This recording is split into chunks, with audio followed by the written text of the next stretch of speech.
When you're trying to take your health into your own hands, it's important to self-check, which means monitoring your body and being aware of your personal normal to spot potential problems early. And we begin with your gut health. Optimizing gut health with the right foods is a promising and effective strategy for managing symptoms, reducing inflammation, and potentially achieving remission or slowing disease progression.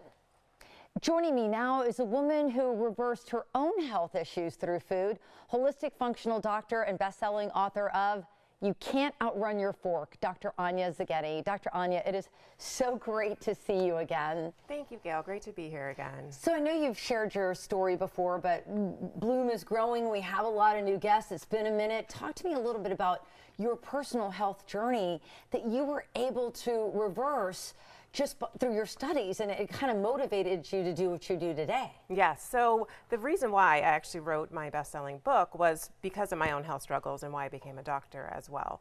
And I was diagnosed with Hashimoto's thyroiditis, but I thought I was really healthy.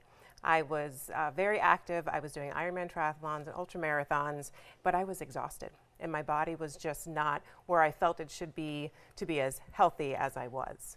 And so that drove me to find some answers and to get some investigation done, because the answers that I was getting was maybe you're just too stressed, or maybe you're just getting older, or just really vague answers that weren't giving me any solutions. And that's what drove me to find holistic functional medicine, which asked the question, why? What's going on? Why is this young woman not feeling well? What's going on behind the scenes? And that's where the deep dive into my own imbalances and then using food as medicine really transformed my health. So if you're running triathlons and you're young, you're doing all these things, the cards are stacked in your favor, what was going wrong? The biggest thing is that my body was attacking itself.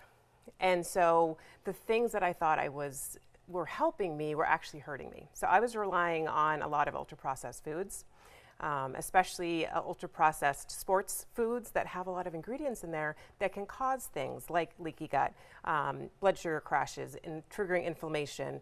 And then I'm pushing myself, right? So I'm burning the candle at both ends. I was in a very high-stress job. I was doing a lot of travel, and my hobbies were very high stress as well. So I wasn't sleeping, I wasn't managing my stress, I wasn't giving my body a chance to recover, and I wasn't eating the foods that were going to nourish and heal my body. Now you do actually cater to busy individuals like yourself through your practice and through your book, what you're teaching people. So what's the breakdown? Like, what do we need to start doing now? I'd like to make it very, very simple. It's not sexy, but it's simple. We need to really reevaluate what we're consuming, especially because we're consuming meals several times a day. And so we need to know and have some transparency as to what we're putting into our bodies. So that's number one, is really taking a deep dive and flipping a package over if you're going to consume a packaged food. Looking at the simple things. Let's look at protein. Protein is huge. That is one of the biggest things that most people aren't consuming enough of. And so if we make sure that we're getting high quality protein with every single meal, that helps with so many things. It helps with energy, blood sugar balancing, inflammation. It is the currency of longevity because it's to build muscle mass and all these very important things that we definitely need. We need to make sure that we're getting plant-based fiber, healthy fats, and something colorful. It's very, very simple, but taking more things that are actually from the earth and consuming those versus things that come in a package with a wrapper or a label, those things, try to minimize them as much as possible. And that's part of the motivation for writing my second book, which should be coming out early next year, which I'm super excited about. All the ultra-processed foods that have been wrapped in these health halos and sold to us as convenient and quicker and healthier, but they really aren't, and they're really detrimental to our health. So what's the working title of your next book? The title is Convenience is Killing You. Oh, I love that. It's so true. And when I went in to get my thyroid repaired, the very first thing I did is revamp my entire diet. And I was doing the same thing. I thought I was on this road to health because I'm eating all these athletic foods where the wrapper was convincing me it was good for me. But actually, the ingredients were terrible. Yes. And I thought I was an educated consumer. Right, right. And I made the same mistake, and a lot of my patients do before they come to see me too. One of the first pieces of advice nutritionally that I was given was go gluten-free. And I think you were probably given the same advice as well. So I was excited because I'm like, oh, I can have gluten-free pizza and gluten-free pasta and gluten-free beer. I'm like, oh, I don't have to give up anything. This is fantastic. But then a lot of those products are way more processed and causing way more damage than their original product would, which is really scary.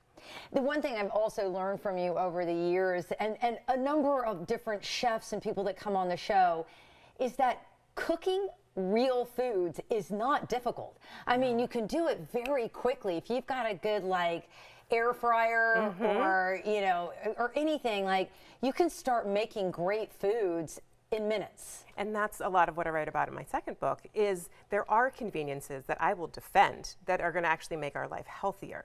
That's where you kind of have to redefine convenience. Is it taxing you or is it benefiting you? So things like air fryers, Instapots, slow cookers, those are lifesavers because you can just throw stuff in there and it's either completely hands off or it's done in just a few minutes, which would have taken, you know, half an hour in the kitchen.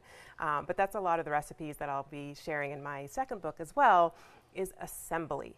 Let's just assemble things. We're not cooking. We don't have to be chefs. It doesn't have to be beautiful, but let's just assemble a few simple ingredients, make a big batch of it, and then you're set. And you have no decision fatigue. Then you're not stressed out trying, you know, running to order pizza or some app on your phone. You have a meal ready to go all the time. I love that. And you know, and I've started shopping for every 3 days because I know that there's not going to be food waste. So I've got my protein, my fresh vegetables, you know, whatever it is, we cook that that last 3 days, and then you just, again, you're just like, it's quick, it's easy, and it's delicious, and you certainly feel better in the long run. Yes, absolutely. All right. We're going to share Dr. Anya's advice on Bloom Tampa Bay. And Dr. Anya is joining me in the Bloom kitchen to make sweet potato breakfast hacks.